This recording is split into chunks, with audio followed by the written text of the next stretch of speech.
Hello friends, welcome back to another episode of PMDG DC-6 in Microsoft Flight Simulator. In last episode of the tutorial series, we took a look at the before and after start checklists as well as the cruise checklist when we were up at the cruise level.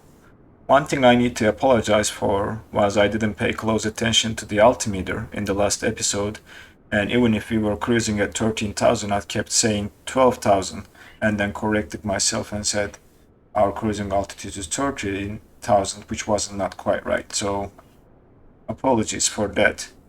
And the other thing I want to point before we start the tutorial is I have a poll on the channel. So far I got 53 responses.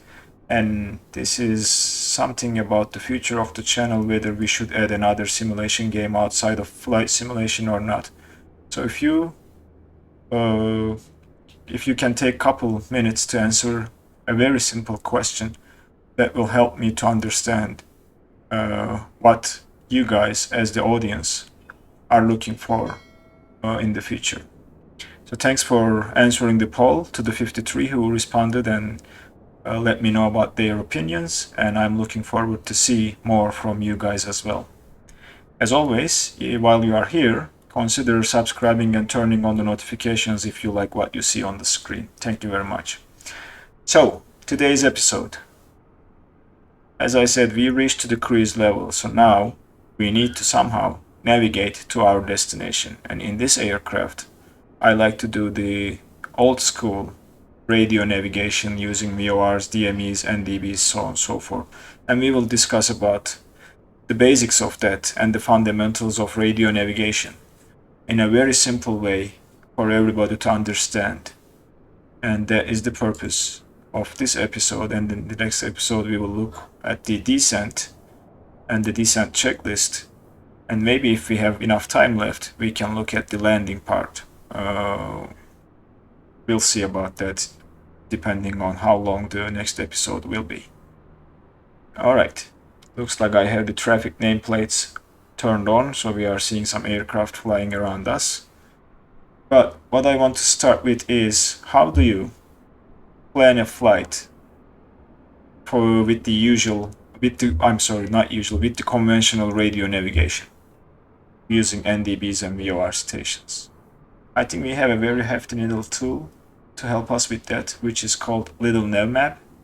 Some of you guys might already know about this application for flight simulation, but I just wanted to bring that up and show how I am planning my own flights when I need the radio navigation,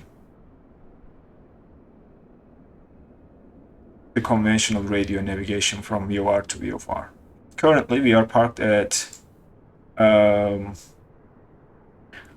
Arlanda, if I'm not mistaken, in Stockholm. Arlanda, Echo Sierra Sierra Alpha, and I'm planning our destination as Echo November Golf Mike, which is Gardermoen in Oslo. So that is the plan, because that's a very short flight and it will be very easy for me to explain the fundamentals of VOR navigation. So without further ado, let's switch screens and go take a look at Little NavMap for a little bit. So I changed screens and made Little NavMap bigger, and the simulator is still visible at the bottom right corner. This is the main screen when you launch Little NavMap, and this interface might look intimidating at first glance. However, when you get used to it and when you know where to click, what to type, so on and so forth, it becomes so much easy. Before we start, I want to go through some of the icons at the ribbon to ensure we are at the same page when you are following along with this tutorial. First thing is the Show VOR Stations on Map option. This needs to be turned off so that we see the VOR stations on the map. Second is the NDB stations, which is the next and probably the oldest radio navigation beacon. The third one is GPA waypoints, which I turned off because we don't need them. We are not using GPS. This one is the ILS feathers, which are these feathers that shows the ILS approaches into runways. And I turned on Victor Airways. You can turn on Jet Airways if you like, and then the tracks also can be turned on if you like, but I think that's not happening or something I don't understand. The rest, you can show the other aircraft from the simulator. You can turn it off. This is my aircraft right here, and you can trace a trail while you fly. And then this one is the AI aircraft, which you can easily turn off and declutter your view just a little bit more. Okay, so these are the options. You also have the weather and wind information. We see the wind coming from 346 at 3 knots at the moment. But this is not necessary for the purpose of this tutorial. So, flight planning. First things first, you need to go to File, New Flight Plan, or click this plus icon, which will create a new flight plan for you. You need to enter your cruising altitude. I'm going to stick to 12,000 for now, and you need to select whether it's going to be an IFR or VFR flight plan. This changes how Little NavMap processes your navigation information when you have the departure and destination. From there, we'll search for the departure airport, which is Echo Sierra Sierra Alpha, Arlanda in Stockholm, and you right click on it and set this as the flight plan departure. So that's one step down. Our destination is Gardermoen in Oslo, which should be somewhere around here. Echo November Golf Mike, that's what I'm looking for. Right there, that's Gardermoen. Okay, you can either do this and right click and set airport Gardermoen as destination, or what you can do, if you know the ICAO code, you can type it, and then right click and set as flight plan destination. So there are two options. Same goes for the departure as well. So right now we have our departure and destination in our flight plan page. So to plan for a conventional radio navigation, Little NavMap has a very helpful tool that calculates the flight plan for you. It's under the flight plan menu, calculate flight plan. When I bring this over, I hope you guys can still see the pop-up window. Appears like you can't. So let me fix that and we will continue from here. Okay, took me a second to figure this out, and I had to switch to a display capture rather than a window capture to make it work. So as I was saying, under flight plan menu, you have a calculate flight plan option that you can select. And if you look at this, let me make it a little bit bigger so that we see better. It can calculate a flight plan from departure to destination automatically. You can say do it with the airways and include these airways. That will be a GPS flight plan. Or you can do a radio navways and you can check to use NDBs and hit calculate. When you do so, here is what you get. This is the flight plan that Little NavMap calculated for us. It added a VOR station and then a destination. But we need to fine tune this a little bit because we are departing from this runway, which is runway 19er right, or it works for 19er left too. We need to find the VOR beacon that's close to our runway heading, which this VOR is the only one close by. So we will right click on this and add this to the flight plan, and we are going to add the VOR DME Hamar HMR Hotel Mike Romeo to the flight plan, and automatically it's placed after our departure, which gives us at least something close to our runway heading so that we don't need to make a sharp turn and try to capture the flight plan route. At least this is how I do it. This might not be ideal because you are adding more distance to your flight plan, but I find it easier to track something that is close to the runway heading and then make the other navigation from there. So that will take us to here, and then from there all the way to our destination, which presents pretty much the same problem. If we were to approach one of these two runways, one liner right and one liner left, ironically it's pretty much the same runway names, we need to come from west towards south for a proper approach and, you know, configure the aircraft.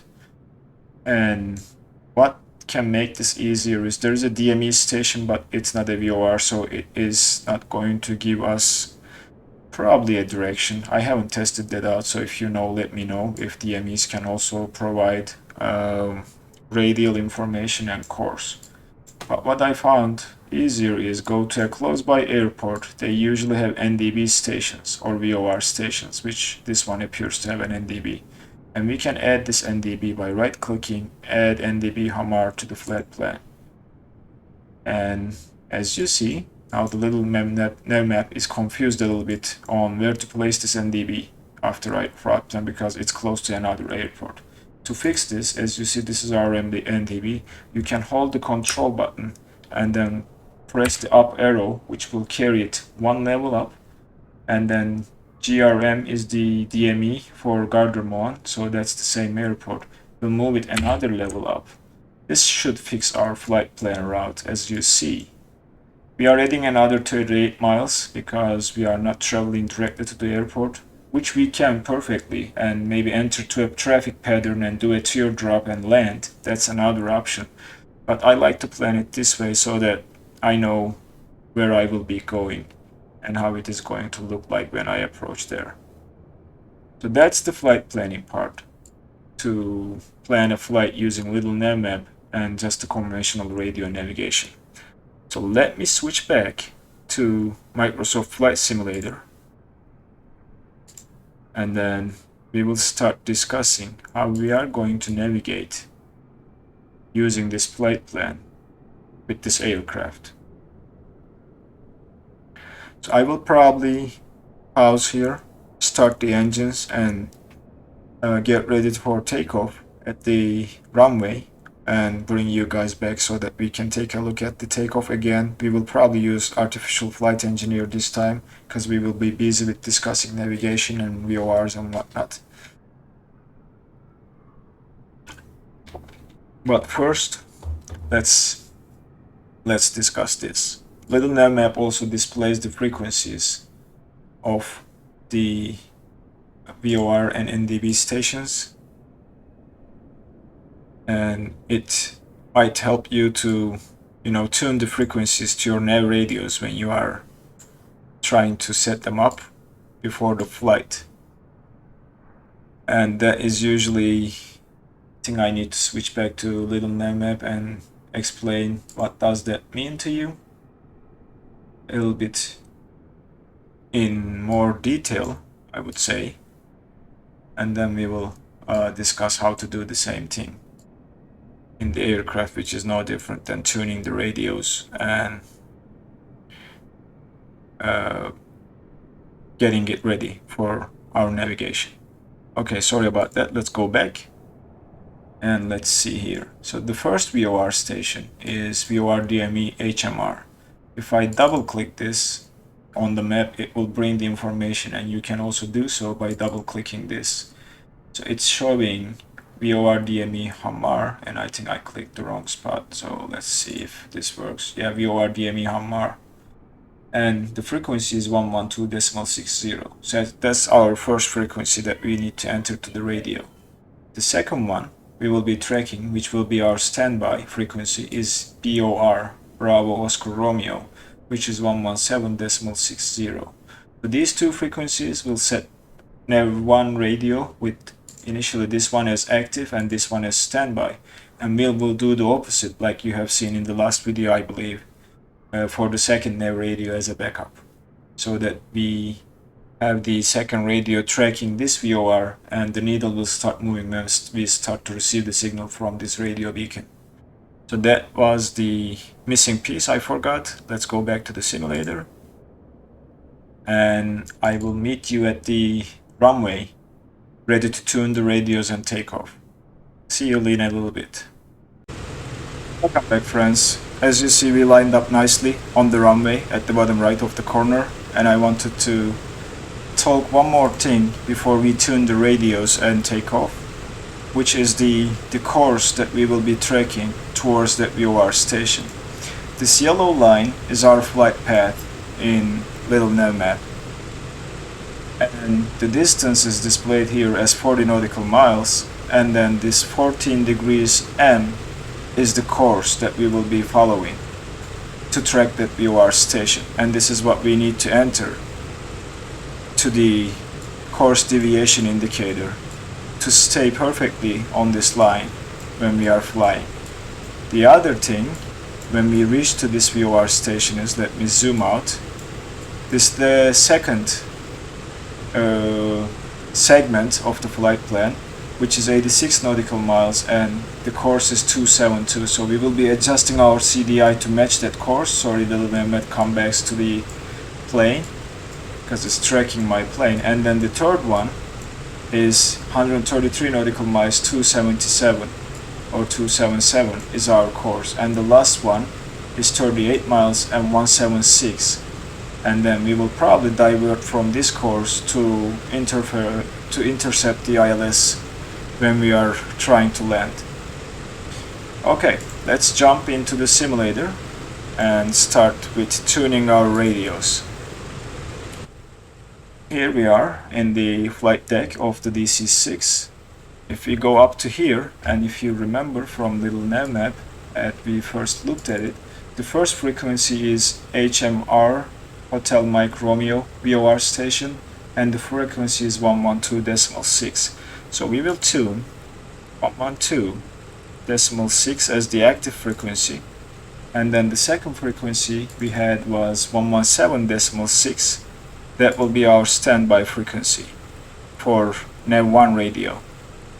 And we'll switch over to the NAV2 radio and we'll do the exact opposite and tune for 116.70. I'm sorry, 0.60, not 7. Let me correct this. As our active frequency, and 112.60 as our standby frequency to have it as a backup. So that's our radios tuned.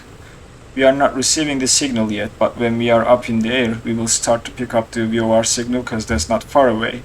But we need to gain some altitude to receive the signal a little bit better. Therefore, let's go and ask the artificial flight engineer to do a dry takeoff. He already did the before takeoff check, so parking brake is set. We'll do the dry takeoff. 30 inches, stabilize. He's gonna stabilize the engines at 30 inches manifold pressure, and then he'll go full power from there, which we will release the parking brake and make our takeoff run. So in the meantime, I'm gonna check the flight controls real quick. Everything looks okay, rudders are okay. Inches, stabilized. Cowl flaps. Cowl flaps. Cowl flaps set. He's adjusting the cowl flaps Power, please. and going full power. As you see, he's gonna go all the way up to 53.5 inches of manifold pressure, and when he reaches that, we will release the parking brake and do our takeoff run. Full power set. There we go. So let's roll. And as we take off, you will see the needle moving, and one thing we need to do while we are taking off is to set the course, which was 14 degrees, and I'm gonna maintain the center line here. So let's set the course to 14. For starters, this will be our first VOR station that we are tracking. We are passing 100 knots, so that's our rotate speed. Let's rotate slowly and take off nicely off the ground. As we gain some altitude and retract the gear and the flaps, we should start receiving the signal.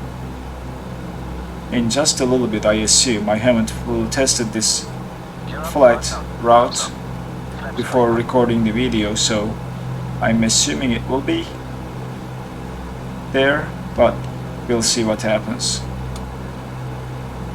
for now we are following the runway heading. As you see over here, our heading is 01-ish. That is the runway heading. We took off from runway 01, I'm sorry, and we are waiting for the beacon to show us the signal, or start to receive the signal from the beacon. So the plane is pitching up. Let's trim for climb, and let's aim for 1500 feet per minute climb or vertical speed. And as you see, the needle started to display where the VOR station is. We will start with first turning towards that station and aligning the needle with 0 that will center the airplane towards that VOR station. And we can do this by hand. We can use the autopilot too. For now I'm flying by hand, so we will stick to hand flying.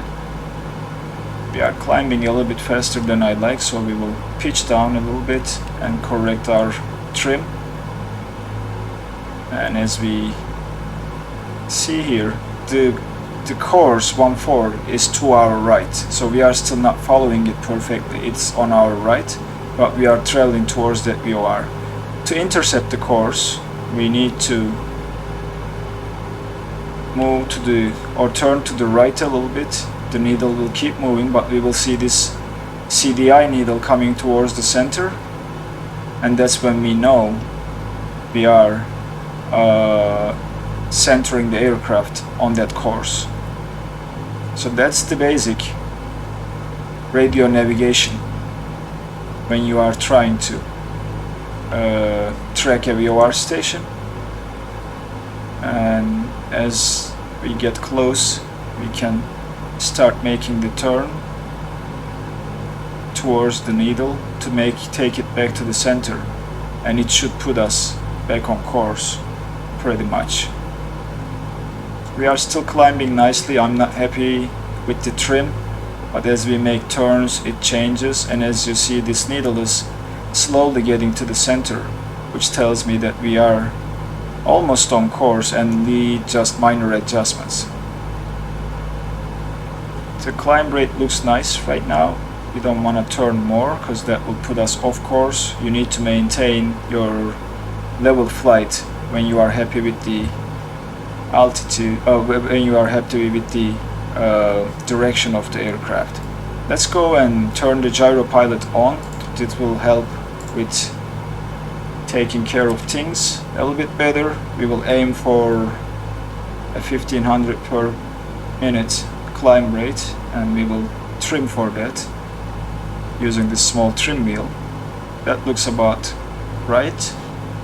And as you see, now we have the needle almost at the center, which tells us that we are following the flight path almost perfectly, but we can fine-tune this just a little bit more. Sometimes Little NavMap is giving a course that is 1 degrees off, either less, plus or minus. So switching to localizer mode will align the aircraft perfectly on that course, but Little NavMap map screen might show you a different path.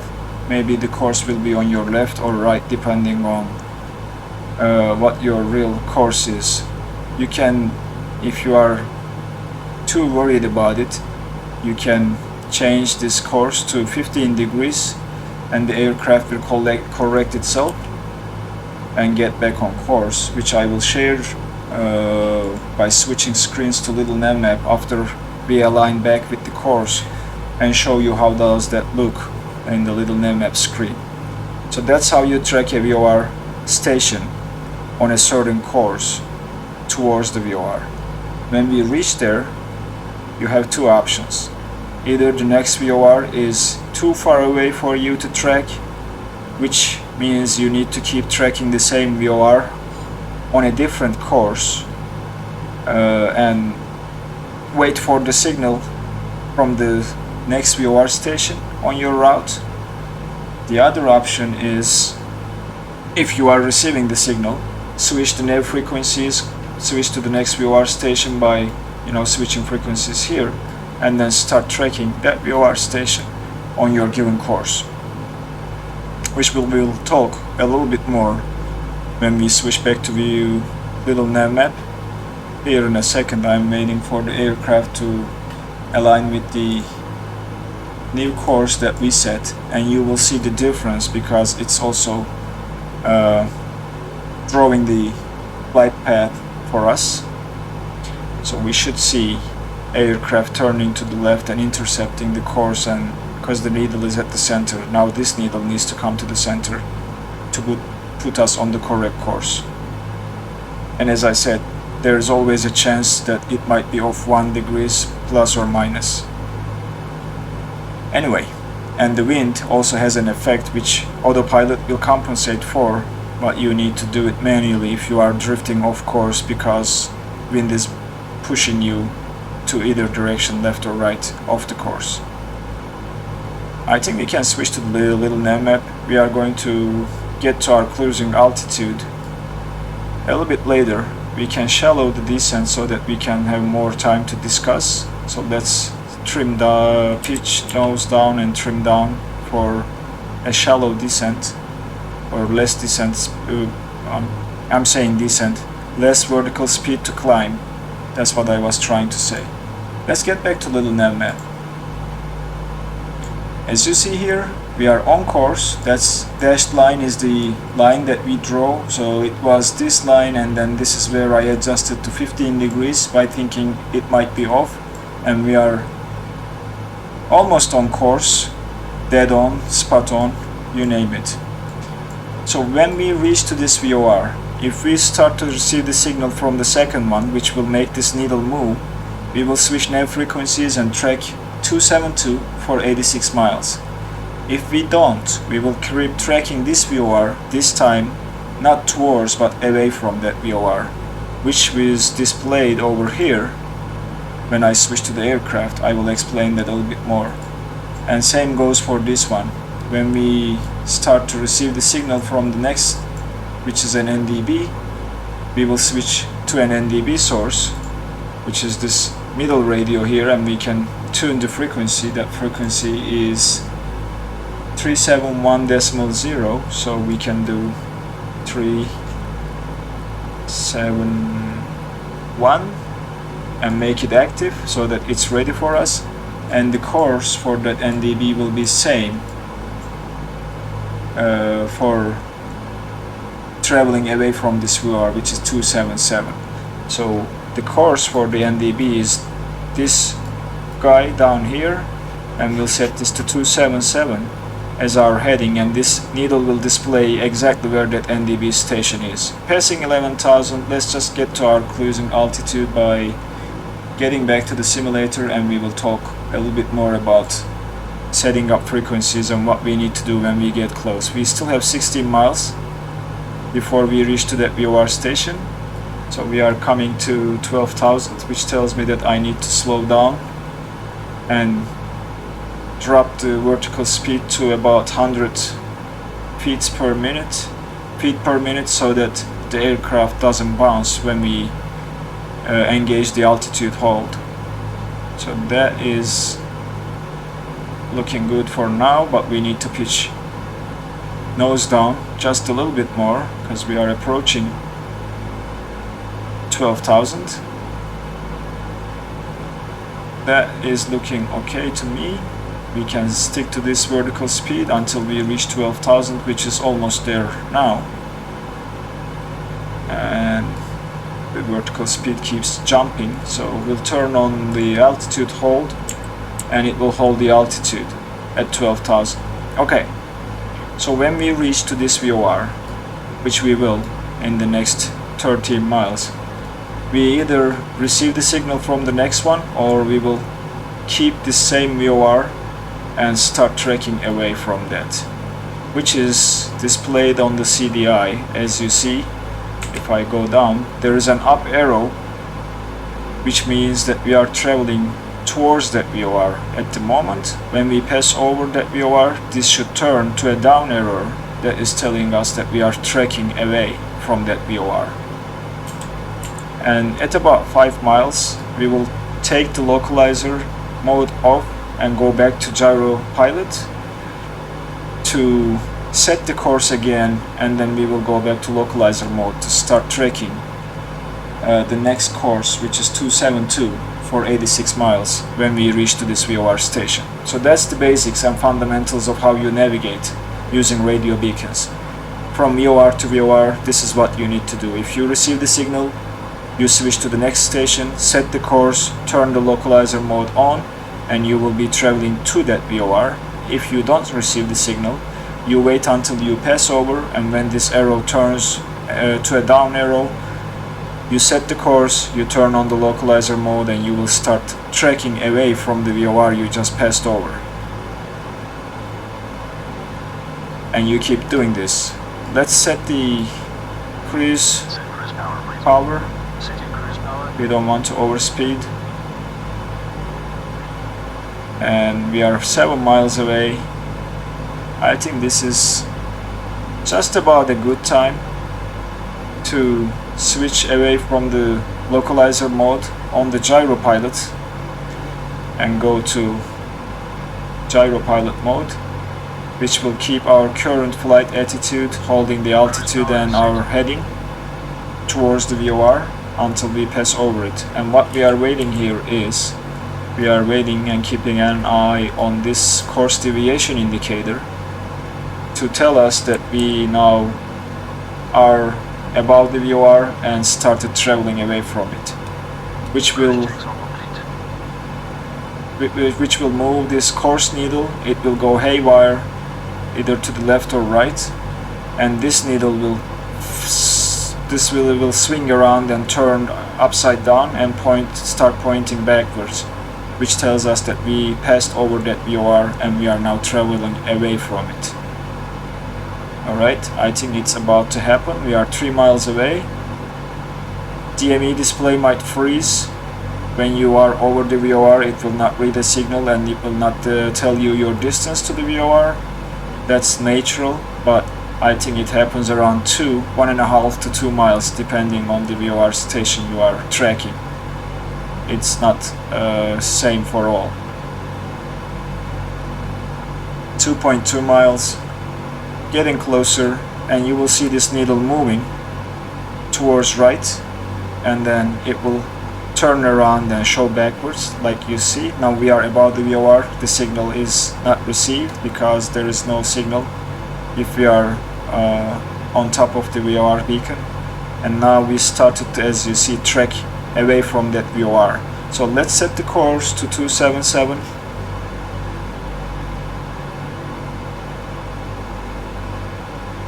There is 277, and we will go back and reactivate the localizer mode, and the aircraft will start turning to get back on course and start traveling on this course. As I said, this still can be 1 degrees plus minus.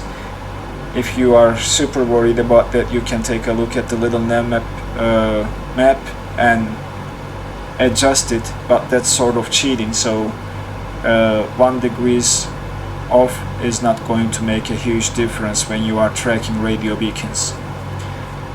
And as you see, we turned around trying to get back on course and capture that VOR needle. I'm not sure why we didn't keep turning. We should. And this is sometimes true. If your CDI is way off, you need to take control and keep turning to the left so that you will get back on course. When this needle starts moving, that means you are getting closer to your course, and then you can turn back to the localizer mode to fine-tune your course with the help from the gyro pilot. So we'll keep turning until we see almost this needle over here, which means that we are almost getting back to the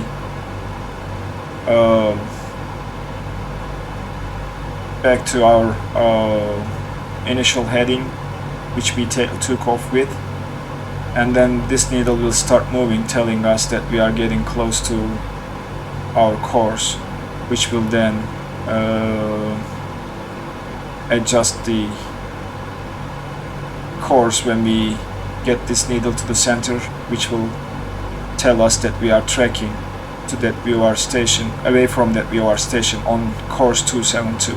Sorry if I made this very confusing, but this needle tells you that whether you are on course or not. This needle tells where the VOR station you are tracking, in this case away from, or if this arrow is pointing up, it's towards the VOR. Okay, so this is the direction of the VOR. This is your position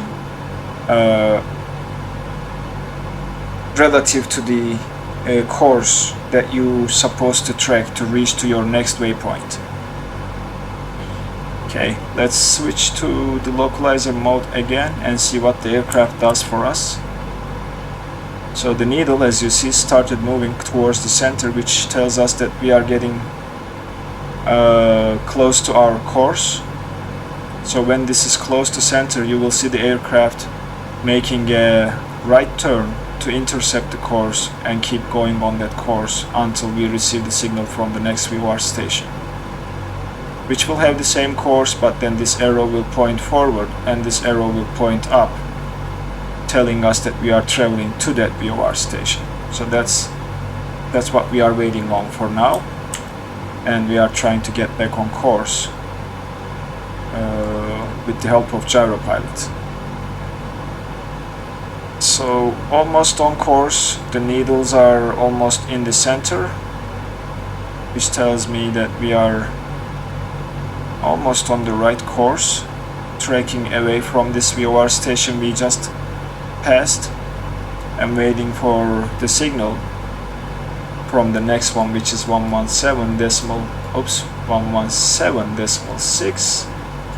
That's why we are not receiving the signal, 117.6, and now you see we have the signal from the other VOR pointing exactly at the same direction, which tells me that we can get out of the localizer mode for a moment, switch the frequencies, and then get back to the localizer mode, which will then align our aircraft with the course again, but this time tracking the next VOR station. As you see, the arrows started pointing up, telling us that we are traveling to that VOR station. Okay, so this is the fundamentals of VOR navigation. You'll do this until you reach to your destination if you have VOR stations on your route. If it's an NDB station, then this needle is your NDB/ADF needle that will point to that NDB station and show you where it is at. If you center it to this white arrow, you will start traveling towards that NDB, and this is also going to point you to the correct direction. If you set your course, expected course here, this yellow arrow will tell where that NDB station is, so that you can get this to the center to track that course towards that NDB station. Alright, I think we are good on this front. We are tracking the VOR, and looks like the course is just a little bit off a degree according to Little NavMap's map. So I'm trying to correct it by getting back on course. But this is how you track VOR stations, guys. I hope this is useful information for you. I'll cut the video here and bring you guys back when we are close to that NDB station to talk about what is different when you are tracking an NDB station, but not a VOR station, because you will not have a DME display that will display the distance to the VOR station, but it is again perfectly trackable with the navigation equipment and radios on this aircraft. It's just a little bit different than tracking a VOR station in that sense. Alright, let me pause here and I will see you in a little bit when we get close to that NDB station. Welcome back, friends. we just started receiving the signal from the NDB station, and as you see here, this arrow is pointing where that NDB station is, and this is showing us where that NDB station is relative to our heading. So at this point, what we can do is, because this aircraft cannot track an NDB using the gyropilot, we can come out of gyropilot, okay, and then make sure we center both needles, and that will tell us that we are on course and we are traveling towards that NDB station, because this arrow is pointing upwards. And you can also track away from an NDB station, which will tell you that which will make this arrow upside down. That tells you that the NDB station is behind you, and this arrow will point to the direction of the NDB if you set your course over here. So as you see, now we are traveling towards that NDB station dead center, and if you drift off course due to wind or anything else like that, you can use the gyropilot to center these needles again, and this will make your aircraft go towards that NDB station, which I can show you in the Little NavMap screen if we transition to that screen for a second. As you see, this is our aircraft, that's the NDB station. We started picking the signal at about 80 nautical miles away from this VOR, which we passed over 117.6. We tracked away from this at course 277, as you see, which was off by a degree, and then this is where we started tracking the NDB. As these needles move, you need to correct your course and get back on course until you reach to this NDB station, and then you can start tracking away on course 176 to start receiving the ILS signal on your nav radio.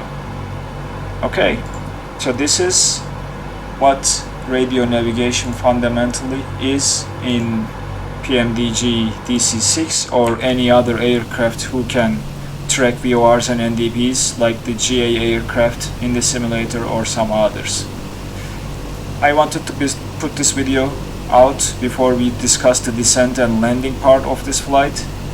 Thanks for being here with me, and as I said, if you are not a subscriber to the channel, please consider subscribing and hitting that notification bell to get notified for the future videos. If you enjoyed this video, please hit the like button, that helps a lot. And I want to remind about the poll in the channel for the future, what we should do. Should we add a simulator outside of Flight Simulator, like a Euro Truck Simulator or American Truck Simulator, or maybe even Farm Simulator 2022 when it's out, or should we just stick to flight simulation and do not add editing at all? Please let me know what you think. Your opinion matters, so I'd like to hear from you. Until the next episode, I wish everybody a pleasant week, and I will be seeing you in the next video.